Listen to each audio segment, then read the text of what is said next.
جنتی کمرہ۔ ایک حدیث پاک پیش کرتا ہوں۔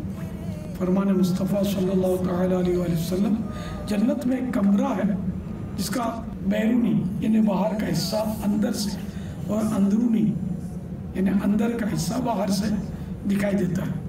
سیدنا ابو مالک اشعری رضی اللہ تعالیٰ عنہ نے عرض کیا، یا رسول اللہ صلی اللہ تعالیٰ علیہ وآلہ وسلم، یہ کس کے لیے؟ ارشاد فرمایا، اس کے لیے جو اچھی گفتگو کرے اور کھانا کھلائے، اور جب لوگ سو جائیں تو وہ نماز پڑھتے ہوئے رات گزارے۔ صلو علی النبی صلی اللہ تعالی علی محمد۔ میرا ہر عمل بس تیرے واسطے ہو،